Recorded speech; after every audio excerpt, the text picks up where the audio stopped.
Good morning everyone. Welcome to SPC classes. आज हम लोग क्लास 8 का एनसीईआरटी बुक जो है पावर एंड कंपोनेंट घातांक और घात के बारे में सीखेंगे। कैसे हल करेंगे इसके बारे में सीखेंगे। सबसे पहले घातांक और घात हम लोग समझते हैं। जैसे कोई एक संख्या यहाँ पर लिखते हैं और ये इस तरह से 2 लिख देते हैं, तो हम लोग पढ़ते हैं 5 पर पावर 2 या फिर 5 टू द पावर 2 या फिर 5 पर पावर 2 या 5 पर घात 5। तो इस संख्या में जो है ये संख्या यहाँ पर कितना है 5 है और इस पर घात कितना है 2। तो ये पूरा जो संख्या है ये संख्या क्या कहलाता है घातांक या घातांक वाला संख्या। और इसमें जो यहाँ पर 2 जो है ये क्या कहलाता है घात पावर। और पूरा जो संख्या होगा ये क्या हो जाएगा कंपोनेंट। अब हम लोग घातांक और घात में कुछ महत्वपूर्ण सूत्र फॉर्मूला होता है जिसको जानना बहुत ज़रूरी है, क्योंकि ये सूत्र के बिना हम लोग जो है इस एक्सरसाइज का प्रश्नों को नहीं हल कर सकते हैं। तो आइए हम लोग सबसे पहले इसके जो सूत्र हैं वो हम लोग सीखते हैं। इसमें जो है 5-6 जो है महत्वपूर्ण सूत्र फॉर्मूला है। जैसे a पर पावर m गुना a पर पावर n बराबर होता है a पर पावर m प्लस n। जैसे यहाँ a के स्थान पर और यहाँ पर a के स्थान पर संख्याएं जो है सेम रहना चाहिए और पावर जो है अलग अलग हो सकता है, लेकिन इसका बेस जो है क्या होना चाहिए समान। और बीच में अगर गुना रहे तो ये दोनों बेस में से एक संख्या लेना है और इसके पावर को जो है गुना में क्या करना है जोड़ना है। जैसे 2 पर पावर 3 और 2 पर पावर 4 है, तो यहाँ पर 2 समान है, यहाँ 2, तो इसमें लिखेंगे 2 3 प्लस 4 बराबर 2 पर पावर या 2 पर घात कितना है 7। तो अब जैसे अगर मान निकालना है तो 2 पर पावर 7 है, इसका मतलब 2 को इस तरह से 7 बार गुना कर देंगे। 1 2 3 4 5 6 7 इस तरह से 2 को 7 बार गुना करके हम जो है इसका मान निकाल सकते हैं। अब जैसे नेक्स्ट दूसरा सूत्र देखते हैं। इसमें a पर पावर m बीच में डिवाइड भाग a पर पावर n बराबर होता है a पर पावर m माइनस n। जैसे यहाँ पर लेते हैं उदाहरण में कि 5 पर पावर 4 है घात और यहाँ पर है 3, तो यहाँ पर बीच में अगर भाग रहे यहाँ भी दोनों जगह समान रहे तो हम क्या करेंगे कि 5 लिखना है और ये 4 में -3 करेंगे, कितना होगा 5 पर घात 1। तो 5 पर घात 1 का मान कितना होगा 5 ही होगा। अब जैसे नेक्स्ट हम लोग समझते हैं। नेक्स्ट में होता है कि a पर पावर m और b पर पावर a पर पावर n इस तरह से फ्रैक्शन में बट्टा में अगर है तो इसमें भी जो है बराबर होता है a पर पावर m माइनस n।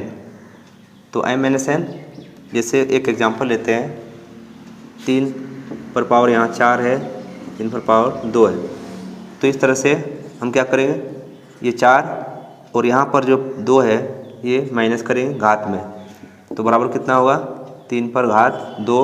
और इसको जो है अगर मान निकालना है तो 3 गुना 3 कितना होगा 9 होगा। इस तरह से हम लोग आसानी से निकाल सकते हैं। अब इसमें कुछ नेक्स्ट जो सूत्र है उसको समझते हैं। जैसे a पर पावर m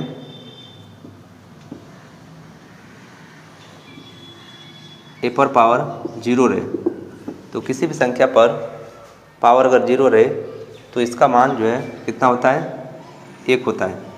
जैसे कितनों भी संख्या रहे बड़ा, जैसे 5 पर पावर 0 है तो इसका मान भी 1 होगा, 7 पर पावर 0 रहे इसका मान भी 1 होगा। लेकिन इसमें याद रखना है कि जैसे 2 गुना 2 गुना 4 इस तरह से लिखा रहे वो पावर 0 है, तो इसमें क्या करना है कि 2 दूनी 4 4 चौके 16 इस तरह से संख्या को गुना भाग डिवाइड जोड़ करने के बाद फिर पावर 0 लिखना है, तब बराबर आंसर 1 बनाना है बनाते समय।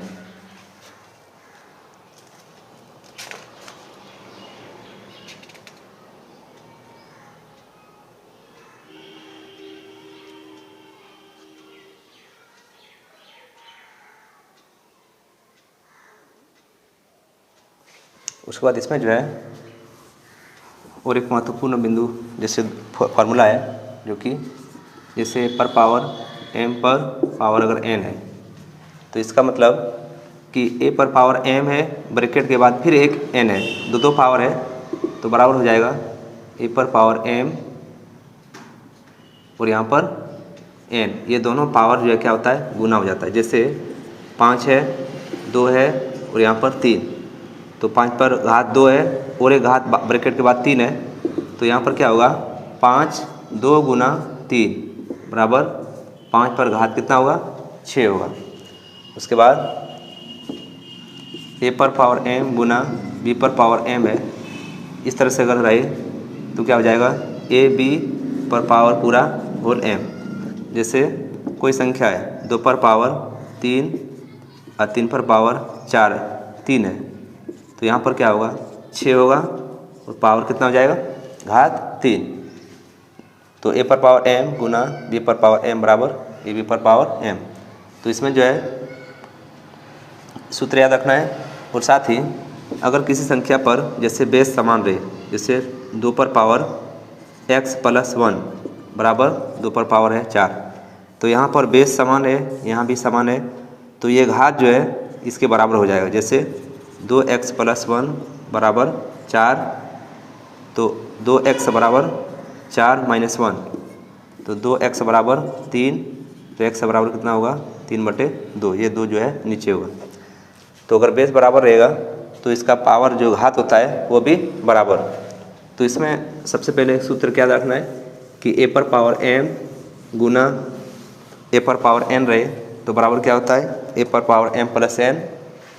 उसके बाद a पर पावर m डिवाइड a पर पावर n भाग रहे तो बराबर क्या होगा a पर पावर m माइनस n। जैसे फ्रैक्शन में a पर पावर m बटा a पर पावर n रहे तो बराबर होगा a पर पावर m माइनस n।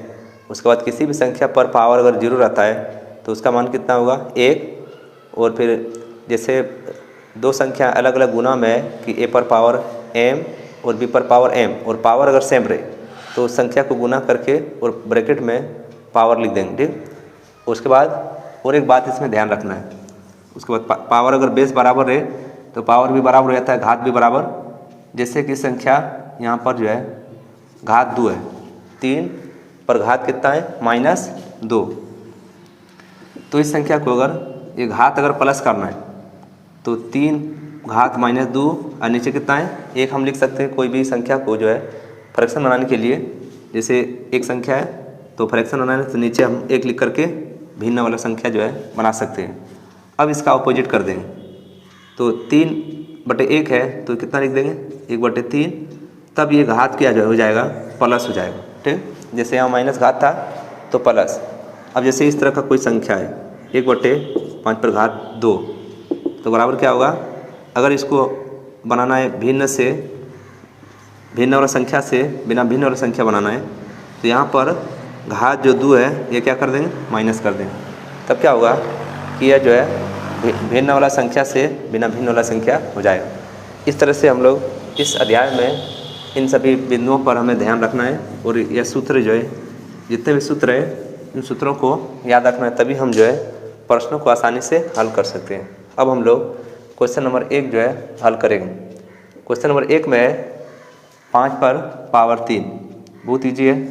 सबसे पहले यहाँ पर याद रखना है कि जैसे यहाँ 5 है और यहाँ पर ऊपर में जो है ये घात वाला संख्या है, घात कितना है 3, तो जितना घात रहे उतना बार इस संख्या को हम क्या करेंगे गुना करेंगे। जैसे यहाँ 5 पर घात कितना है 3, तो 5 जो है कितना बार गुना होगा 3 बार गुना होगा, तो 5 गुना 5, 5 है 25, 25 पंचे कितना होगा 125, यही आंसर होगा। अब फिर है क्वेश्चन नंबर 2 में -7 और घात कितना है 3, तो -7 को जो है घात 3 है तो लिख सकते हैं -7 और घात कितना है 3, तो यह जो है -7 3 बार गुना होगा तो लिख दिया -7 गुना -7। और याद रखना है कि अगर माइनस रहे तो माइनस हमें लिखना है। अब जो है 7 7 49 और 49 को 7 से गुना करें। 7 9 63, 3 7 चौक 28, 343। तो यहाँ पर जो है याद रखना है कि 1 माइनस है, 2 माइनस और 3 माइनस, और माइनस गुना माइनस बराबर क्या होता है प्लस। तो यहाँ पर माइनस माइनस क्या हो जाएगा प्लस, और प्लस गुना माइनस बराबर माइनस होगा, माइनस गुना प्लस बराबर भी माइनस। तो माइनस 7 गुना 7 हो गया प्लस, फिर प्लस 49 जो है माइनस 7 से गुना हो रहा है, तो प्लस माइनस से गुना हो रहा है, तब क्या होगा माइनस 343। उसके बाद नेक्स्ट क्वेश्चन में, क्वेश्चन नंबर 3 में 1/3 पर घात कितना है -4। तो हम जब इस क्लास स्टार्ट किए थे शुरू में बताए थे कि अगर किसी संख्या का घात अगर माइनस में है तो इसको हम लोग जो है जैसे इस फ्रैक्शन को, इस भिन्न को क्या करेंगे, इसका ऑपोजिट कर देंगे। जैसे 1/3 है यहाँ पर, तो कितना लिख देंगे 3/1। तो 1/3 पर घात कितना है -4, तो इसको लिख देंगे 3 और नीचे 1 लिखे या नहीं लिखे कोई दिक्कत नहीं है। और ये घात जो है -4 के ऊपर क्या हो जाएगा +4। अब जो है यहाँ पर घात कितना है 4 और यहाँ पर बेस जो है संख्या कितना है 3। तो इसका मतलब क्या होगा कि 3 जो है 4 बार गुना होगा। तो 4 बार गुना कर दिए, तो 3 3 9, 9 3 27, 27 3 81।